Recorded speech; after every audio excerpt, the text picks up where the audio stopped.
God is good. His loving kindness endures forever. So we have been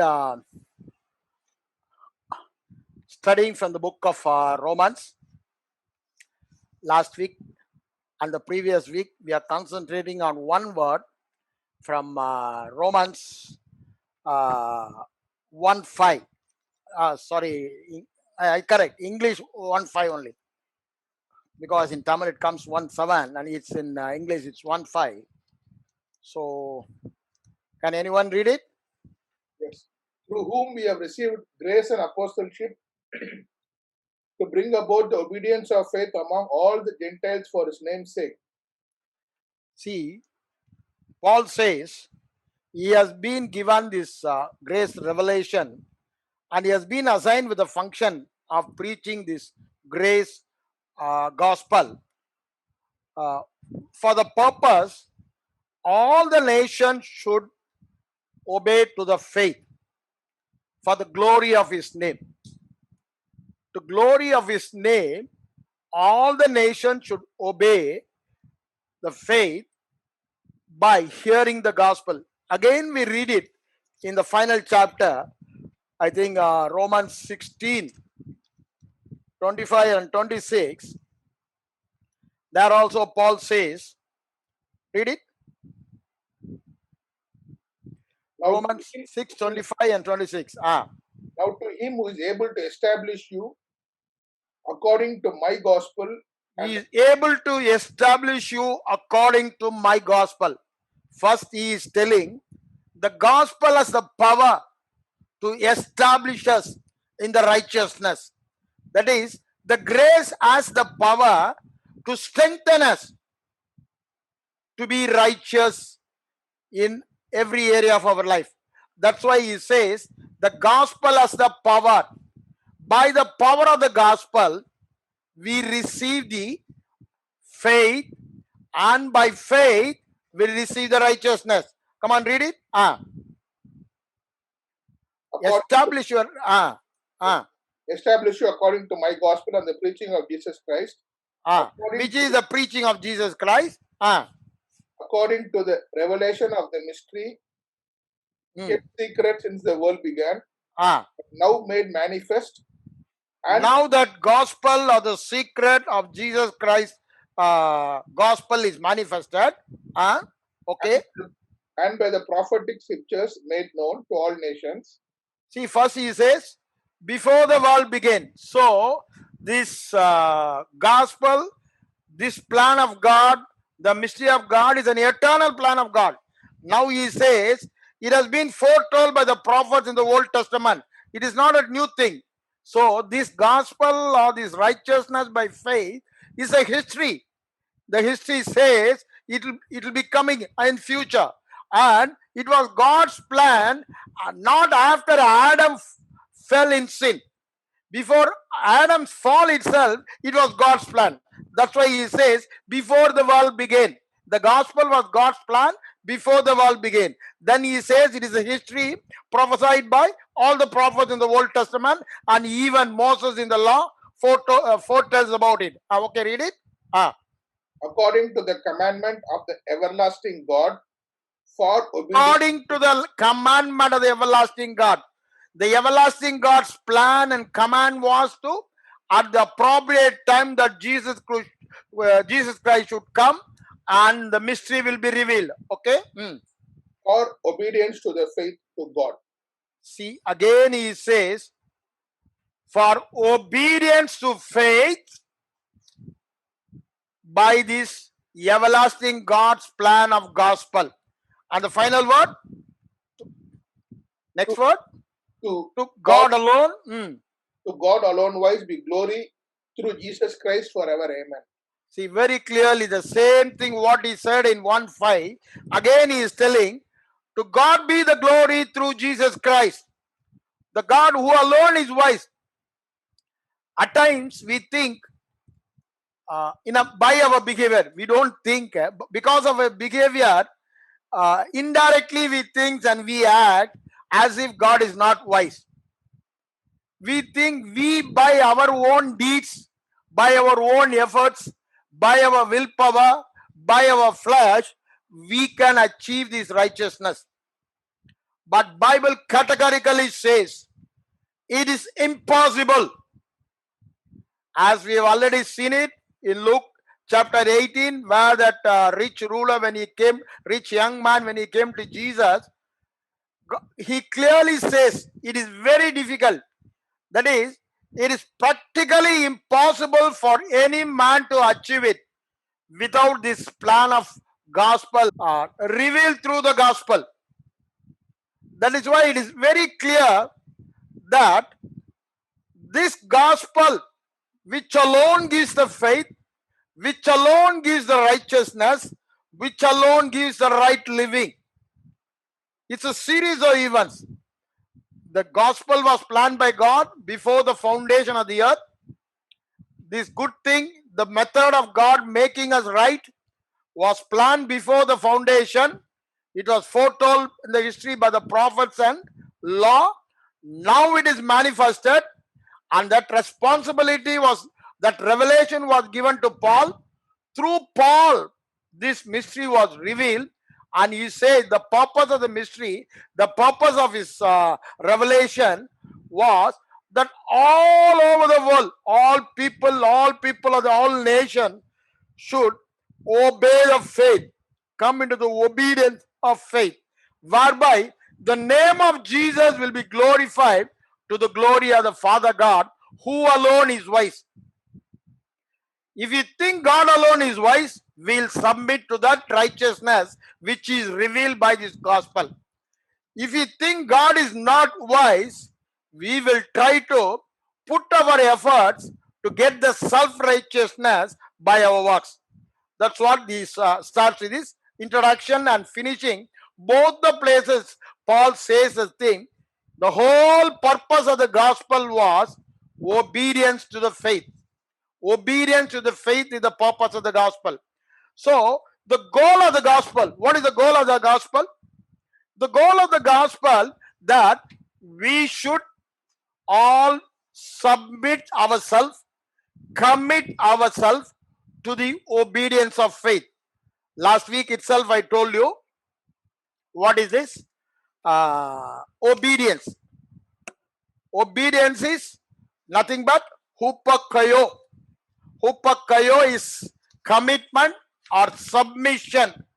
But actual meaning of hupakayo in Greek is hearkening, attentively hearing, hearkening, attentively hearing. This word comes again and again in the Old Testament, hearkening unto the word of God. That means with all attention, when you hear it, you receive it in your heart, and it will give you the strength to do it.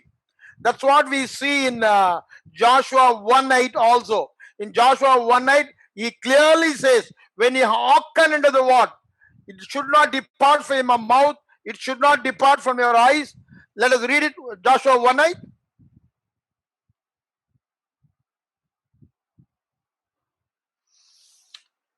Joshua 1:8. The book of the law shall not depart from your mouth. Depart, that is, it should not depart from your mouth by meditation, hearkening unto the voice of God. Yeah. But you shall meditate in it day and night. If you meditate it in day and night, that you may observe to do according to all that is written in it, then you will have the power to do whatever is written therein. Okay, so that says for that then, for then you will make your way prosperous. You make your way prosperous and success, good success. Yeah, so that's what he says that. But again, when we come to Proverbs chapter 4 verse 20, there we read, come on, read it, what he says. My son, attend to my words, incline thine ears to my saying, let them not depart from your eyes, keep them in the midst of your heart. From the heart flows the issue of all our life, he says. Whoever finds the word of God finds life and health to all their bodies. So here also he says, attend to my words with all attention, without any diversion, wholly inclining your ears to hear my gospel, attend to my gospel, hearkening unto my gospel with full attention, so that you can comply, you can submit to the gospel, you can obey the gospel. Faith in the gospel is obeying the gospel. That's what he says, implying compliance or submitting to the gospel is hearkening unto the gospel. That is what hupakayo. Same thing we read it in Romans 6:17. Come on, read Romans 6:17. But God be thanked that though you were slaves of sin, Yeah, previously you were slaves of sin. Yeah, yet you obeyed from the heart you obeyed from the heart that form of doctrine to which, that form of the doctrine you were delivered. which was delivered to you. What was the doctrine delivered? The gospel. The gospel, the truth of the gospel. The word of God, the truth of the gospel, the Christ gospel, the gospel of God, the finished work of Jesus, the result of finished work of Jesus, righteous by faith, was presented to them. They heard it and they obeyed it, he says. What is that? They believed with all their heart and submitted to it. What is that? See, in last week also we read in Romans 10, 3 and 4, 2, 3, 4, when we read, the Israelite Jews were not yielding to the gospel. They were trying to establish their own righteousness by self-effort, not knowing God's way or God's method. So they are not able to attain the free gift of righteousness. Thereby, though they were seeking with all the heart to attain righteousness by works, they never attain it because they not sought it by faith. They sought it by works, so they failed. They had the zeal. They had the zeal in the heart.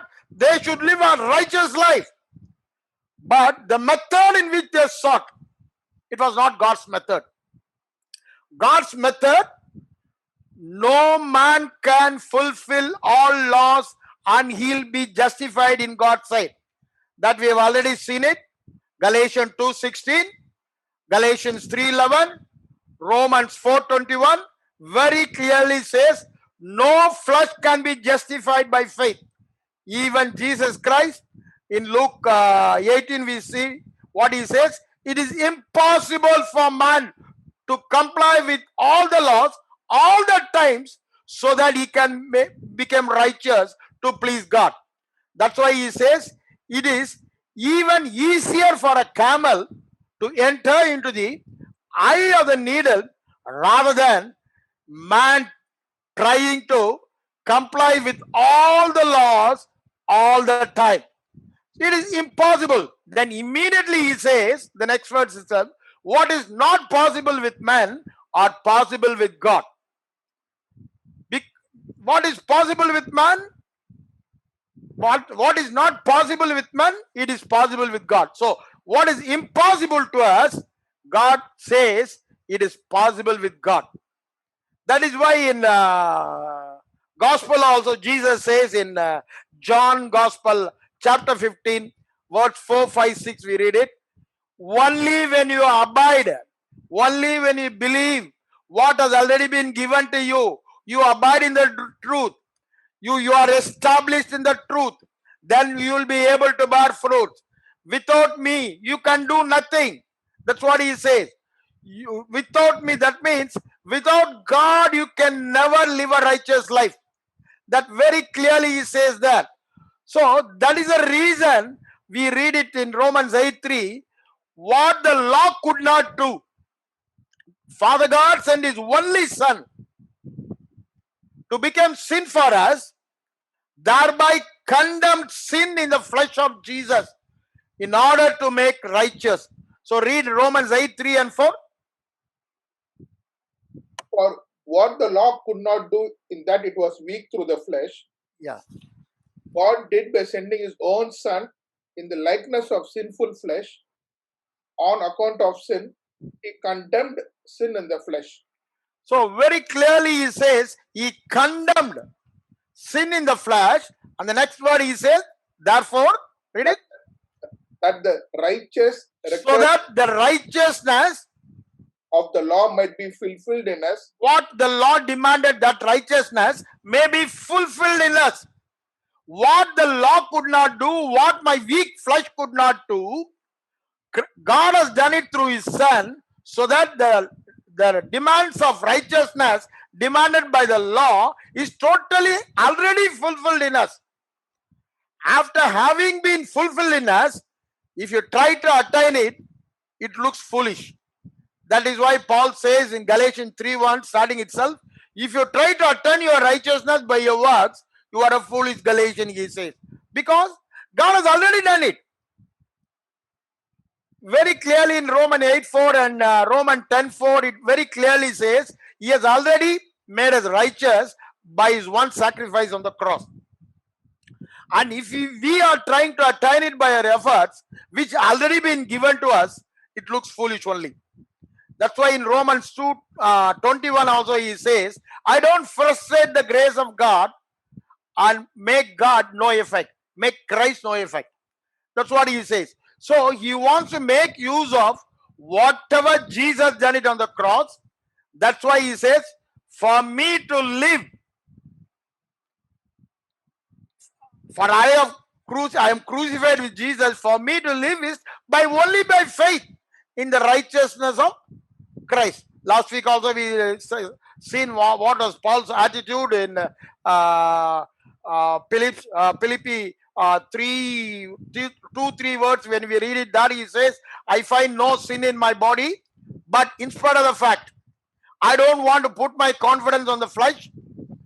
I am submitting myself to the righteousness the righteousness which comes by faith, and not by the righteousness that which comes by work.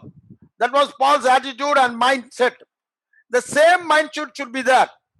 That's what Paul says there. Now, we have been saying, what is this? Obedience to faith. Obedience to faith is trust and obey gospel. You trust and obey the gospel. When we obey the gospel, automatically we can see the fruit of our righteousness in our life. The fruit of righteousness will manifest when we believe from the heart and submit and comply with the gospel, what the gospel says, instead of we trying to do with our own efforts. See, we see in, I already said, it is hearkening unto the voice of God. Obedience.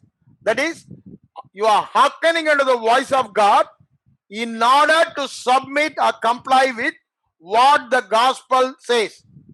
So we read it in, come on, you take James chapter 1, verse 23 to 25. There we read how this is possible. He very clearly, James explains that. verse 23. Yeah. For if anyone is a hearer of the word and not a doer, If anyone is a hearer of the word and not a doer, he is like a man observing his natural face in a mirror. he is like a man observing his natural faces in the mirror. For he observes himself, For he observes himself when he looks at the mirror. goes away, When he goes away from the mirror, and immediately forgets what kind of man he was. after leaving the mirror, he forgets what is his image, what he saw in the mirror. Okay? But he who looks into the perfect law of liberty But he who looks into the perfect law of liberty and continues in it, and continues in it, and is not a forgetful hearer, and continues to look into it, and is not a forgetful hearer, but and he is not because he is hearkening attentively by continuously looking into the word of God. Here our mirror is the word of God. The mirror word of God shows what is my spirit, the invisible thing. The word of God shows the spiritual realm, what is my spirit condition. The word of God shows I am as righteous as Jesus because God has imputed his righteousness. That is why James says, when we look into the perfect, what is Law it? of liberty. Law of liberty. What is the perfect law of liberty? Is the old covenant or the new covenant? The 10 commandments?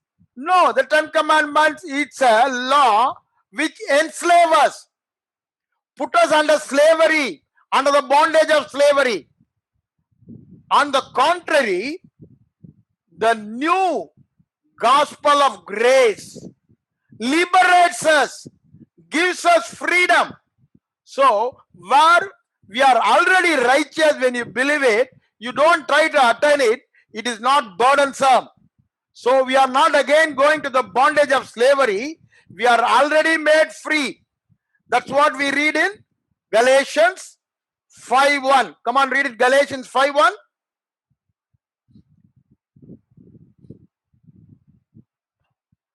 Stand fast, therefore, in the liberty by which Christ has made us free. Stand fast in the liberty. Which liberty? The new law of spirit, life in the spirit has given us liberty. We are no more slaves. And do not be entangled again with the yoke of bondage. Do not be entangled again. Having born again by faith, you are made righteous. If you try to achieve your righteousness by your works, by your efforts, then you get entangled in the bondage of slavery. So, the old covenant results in bondage of slavery, whereas the new covenant liberates and gives freedom. That's why James says, you continue to look into this gospel, the new covenant gospel, which clearly says you are already made free, free from sin, free from sickness, free from the power of sin, free from the power of sickness, free from the power of every work of the devil, every work of the flesh. You are free. But if you go back, it will entangle you, and again you will become a slave to sin, sickness, and the work of the devil. That was telling here in James, what we read. If you continue to look into this gospel attentively, so that it will not depart from your eyes. Come on, read it again. The same James 1:25. But he who looks into the perfect law of liberty He who looks into the perfect law of liberty and continues in it, and continues in it, and is not a forgetful hearer, but a doer and of he is the work, not a forgetful hearer, but a doer of the work, but he will do what he saw in the mirror. He will not forget. He will not, like a man who sees his face on the mirror, then goes out of the mirror, he forgets, I don't know what is my image. But the same thing happens to us when we look into the mirror, the word of God. We see our image as Christ is, so I am. He has imputed his righteousness into me as a free gift.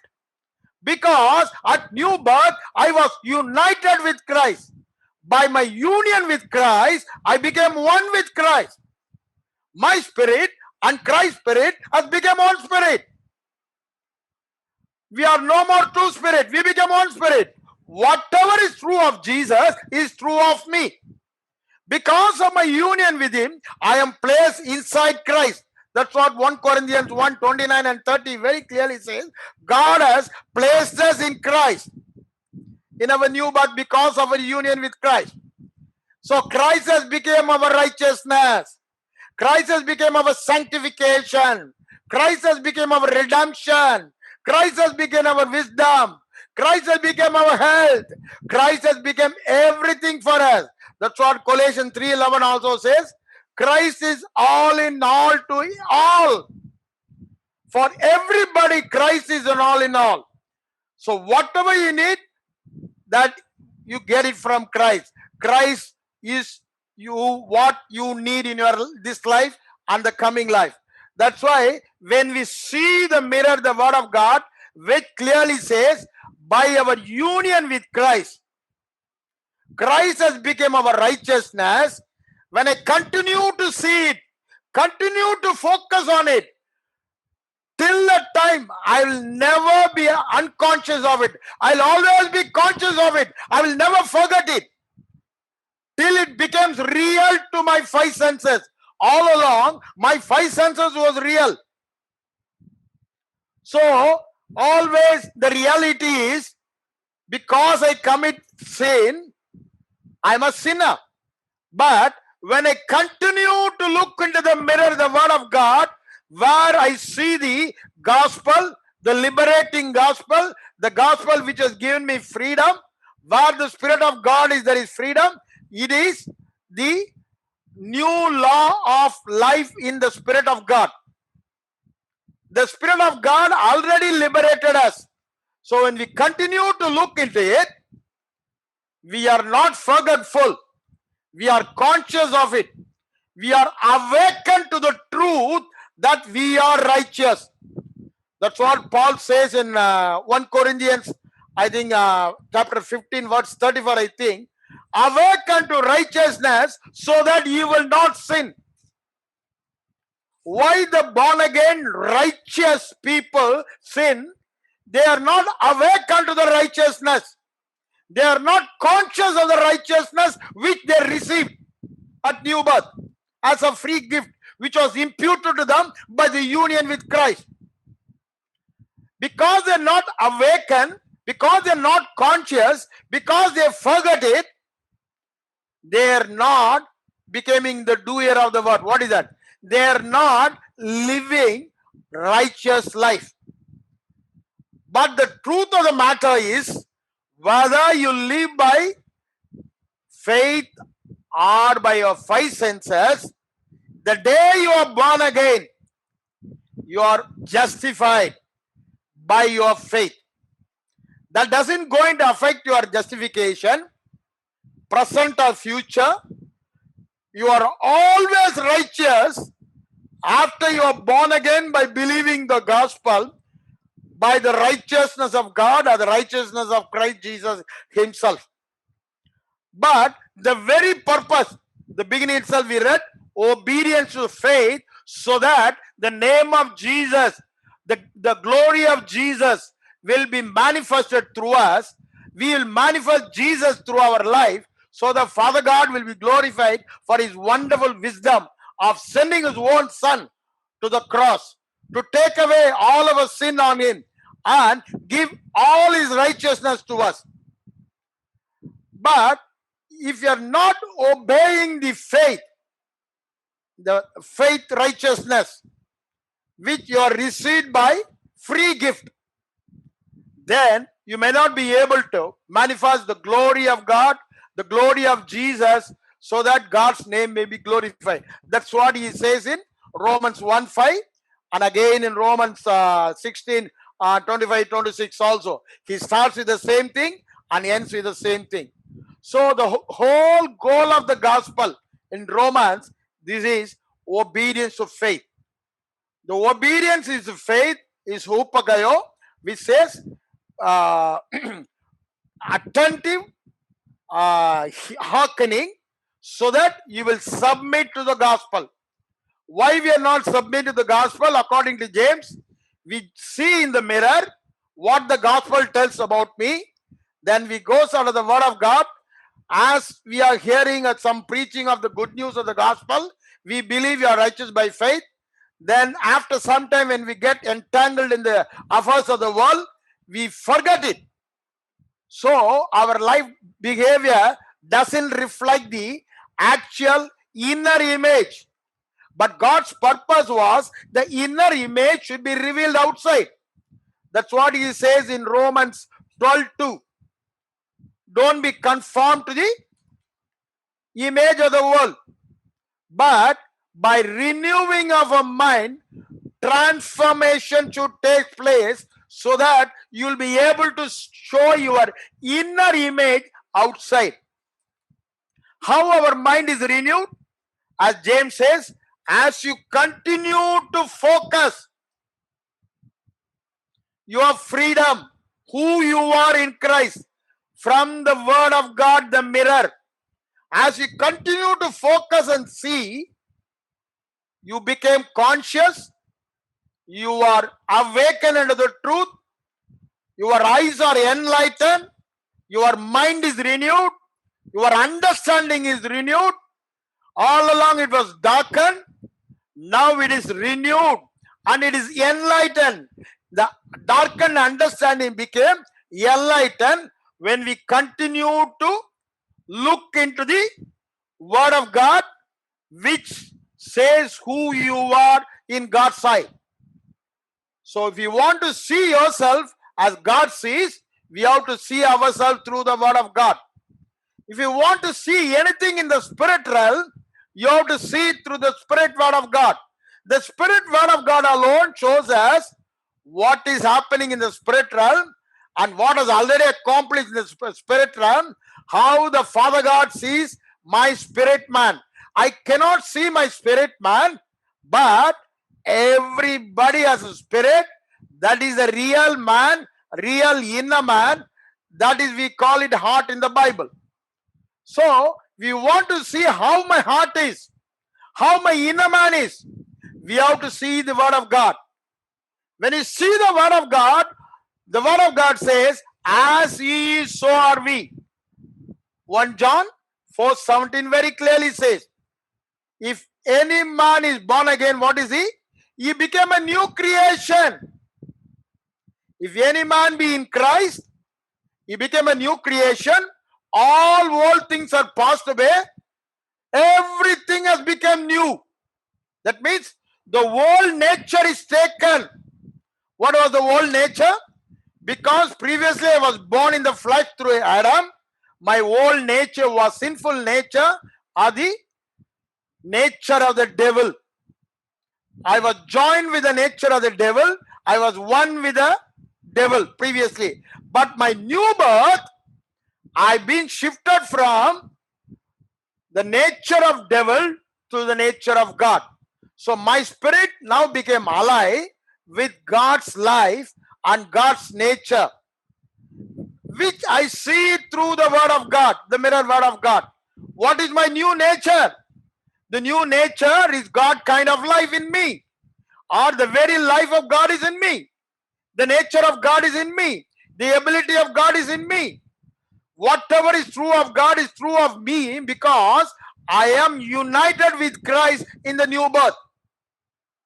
So, the very righteousness what Jesus for me. There is no more my qualification, it is Jesus' qualification. Jesus' obedience is my obedience. Jesus' law keeping is my law keeping. Why? By my union with Christ at new birth. I am united with Christ. That's by union with Christ, I receive the imputed righteousness from Christ to me. That's why in Paul in Romans, when we read it, Romans 4:6. Come on, read Romans 4:6 and 7. Read it from 5 itself. It will be worthwhile. Read it from 5. But to him who does not work, Unto whom who does not work. That means who doesn't keep law. but believes on him who justifies the ungodly, But believes on him who justifies the ungodly. Sinner. his faith is accounted for righteousness. His faith in Jesus Christ is accounted to him as his righteousness. Very clearly says, ungodly is a sinner. He is not born again. By birth in the flesh, he is already birth in Adam. He is union with devil or Satan, and he has the nature of Satan. So he is ungodly. That means he doesn't have God in him. He has devil in him or Satan in him. But when he hear the gospel and believe Jesus Christ has done everything for him and accept him as a Savior and Lord, he was united with Christ at new birth. Because you are united with Christ as new birth, whatever is true of him, true of Jesus has become true of him. So it is very clearly we read it in Romans 4:5, not by works, but by faith we are justified. The justification from beginning to the end by faith alone. Not starting with faith, then adding works. It is from beginning to end. Already we read it in Romans 1:17. From faith to faith only. From beginning, the day we are born again, we are made righteous. That is what we call salvation. That salvation day to the end till rapture, it is the righteousness is by faith only and never by works. There are two things we should never forget. One thing is we are eternally made righteous. Our righteousness, we can never lose it by our works or by our deeds. Because the righteousness we received is not by our works or by deeds. The righteousness we receive is by believing the work of Jesus. It is his righteousness. Only when Jesus loses his righteousness, I will lose my righteousness. If it is my righteousness by my self-effort, my self-righteousness, when I sin, I miss the mark, I may lose my righteousness. But here in this case, I received Christ's righteousness by his obedience. By his obedience, I am made righteous. His obedience is imputed to my account. That's what Paul says in, come on, read it, Romans 4:6. Just as David also describes the blessedness of the man Blessedness of any born-again Christian. to whom God imputes righteousness apart from works. To whom God imputes righteousness apart from his works, apart from his performance, apart from his deeds. Very clearly says, apart from his deeds, apart from his performance, apart from his works, God imputes his own righteousness to him only because he believed Jesus, the finished work of Jesus, the gospel of Jesus, the message of Jesus, the message of cross, the gospel of Christ. Then again read it 7. Continue to read it. Blessed are those whose lawless deeds are forgiven. See, blessed are those. Who is this blessed people? Whoever believed. It is not the people who are not committing sin. He is not telling that. There is no blessedness at all. If I am living so pure, and if you say I am blessed, no, it is not like that.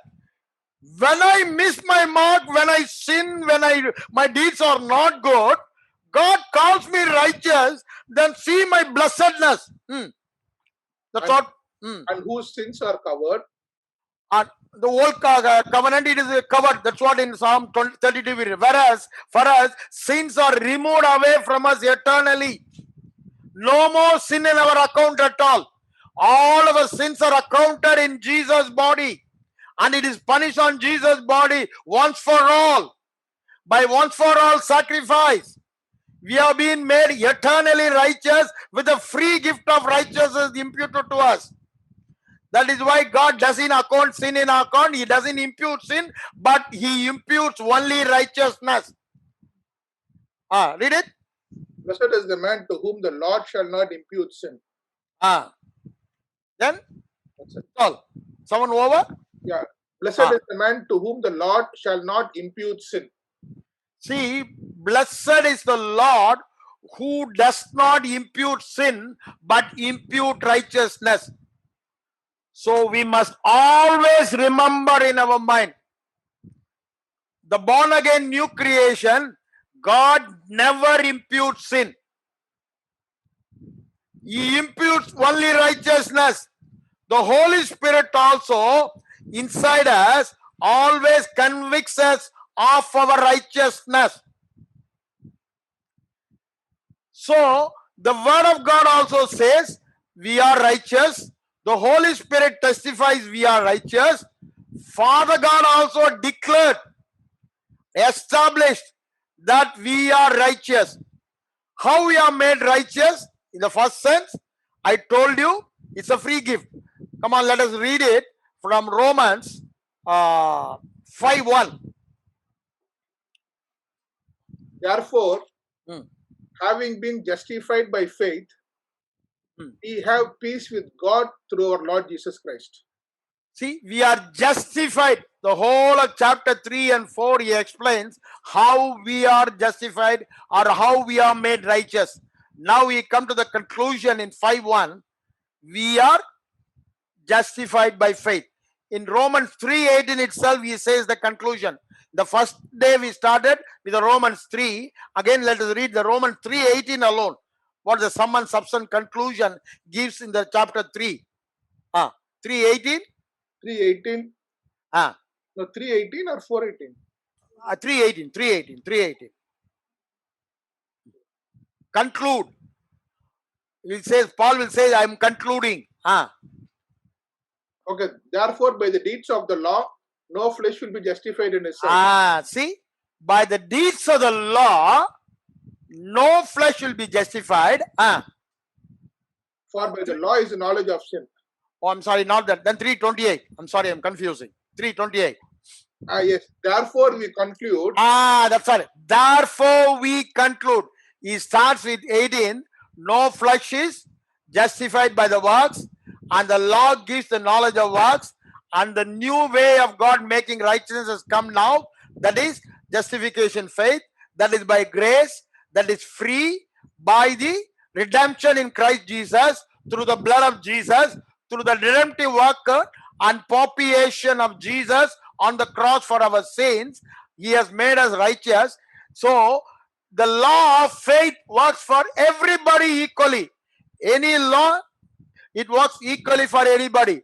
The law of specific gravity, whoever it may be, you may be a prime minister, you may be a president, you may be a king, but it works for everybody. Same thing with the law of faith also.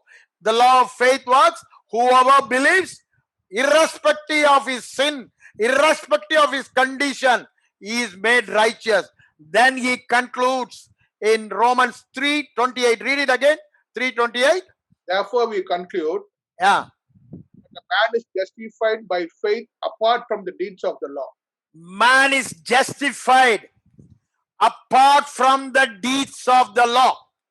The conclusion is the man is justified apart from the deeds of the law, apart from his performance, apart from his law keeping, apart from his sinning or not sinning, is made righteous by faith alone, not by works.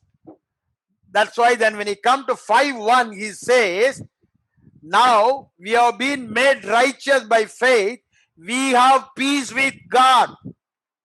Read it. 1, 2, 3. 5, 1, 2, 3. Therefore, having been justified by faith. Therefore, having been justified by faith, we have peace with God. We have peace with God. What happened? All our sins are totally erased out. Totally erased out by the blood of Jesus. Not even one sin which can block our peace with God. Every sin is erased. So we have peace with God. We have been reconciled to God. We have been reconciled to God by the blood of Jesus. So we have peace with God. God is no more angry with us. If somebody says God is angry with you, he is a false prophet or a false teacher. The God is not angry with us because of Jesus' blood sacrifice on the cross. Because I believe the blood of Jesus, I've been reconciled to God. And now I have peace. My present day, I have total peace. Because all my past sins are totally removed, erased, taken away. Now I have peace with God. Then again, we have peace with God through our Lord Jesus Christ. We have peace with our Lord Jesus Christ, through whom also we have access by faith into this grace.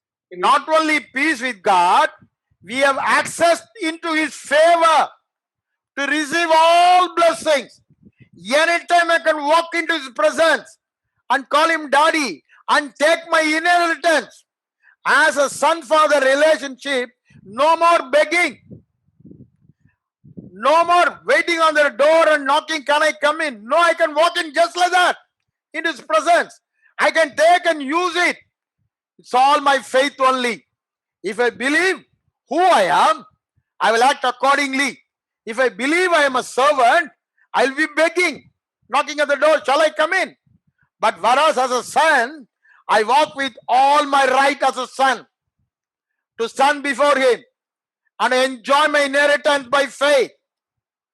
That's what He says. We have access to the throne of grace. Anytime we can go. Why? All my present sins also forgiven. All my past sins are forgiven, so I have peace with God. All my present sins are forgiven, so I have access with God. There need not be any hesitation. There need not be any inferiority complex. Whether can I go to God's presence now? Whether I committed any sin. I used to think in those days, that's what I was taught. Before starting prayer, I have to do my self-examination and to see any sin in me, confess them, cleanse them by blood, then only I can go to the presence of God. But the Bible very clearly says, the blood of Jesus Christ continuously flowing and cleansing us of all our sins. So, without examining ourselves, anytime we can walk into the presence of God. We have access into His presence by faith in the righteousness of God imputed to us. By the righteousness of God imputed to us, we have peace with God, no more wrath. By the righteousness of faith imputed to us without works, we have the access to God 24/7 to communicate with Him, to receive from Him, to enjoy His presence with Him. That's what He is telling. Come on, read it again. Next word. And rejoice in the hope of the glory of God. Then again, rejoice in the hope of the glory of God. Glory of God. What is that glory? The glory of the God when He comes in the mid-sky. In a twinkling of an eye, will all be transformed. Is there any doubt whether I will be taken or not? Absolutely no doubt. That is why I am rejoicing. Why? It is not based on my effect. By the righteousness of faith without works, in God's I am righteous. So, any day when He comes, there is no tension, no worry, no doubt whether I will be taken or not. Why? I am absolutely sure by the righteousness of Jesus, I will be transformed in a twinkling of an eye. I will receive my eternal bodily redemption. So my future also is assured. My past sins are forgiven. I am righteous as Jesus is. So I have the same privilege of Jesus. My present sins are forgiven. I am righteous as Jesus is. I can walk into His presence anytime without inferiority, guilt, or fear. Like a servant. We are a son now. Third, He says, all my future sins also forgiven. Certain people may not agree at all. But all our sins were future sins to Him when He went to the cross. For the Old Testament saints, what was it? It was their past sins. But all our sins were future to Him. So, all the sins of the whole humanity, He took it on His body. Because all my future sins are forgiven, I have a blessed hope. What is that hope? In a twinkling of an eye, I'll be transformed and be with Him forever. Whether I am alive, whether I am dead in the grave, by a twinkling, I'll be definitely taken in the rapture. There will be so many movies and other things they will be showing whether you'll be taken in the rapture. For us, there is no such question at all. It is an absolute sure thing. All because I am made righteous by faith. So this truth is the basis for obedience to faith. Why I am telling all this? The obedience is the faith.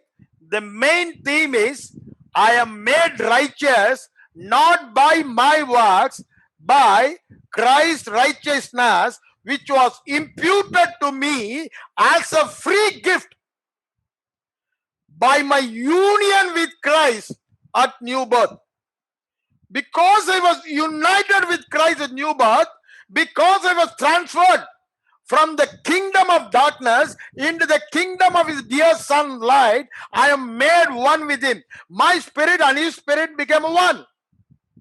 Whatever is true of him is true of me. Whatever belongs to him belongs to me. His righteousness is my righteousness. His sanctification is my sanctification. His health is my health. Whatever belongs to him belongs to me. Whatever is true of him is true of me. That is why the Bible says it is an imputed righteousness. God is not imputing sin. Why he is not imputing sin? He has already imputed all my sin on the body of Jesus and punished him for it. So he is not imputing sin on me, and he is not punishing also. There is no more punishment for me.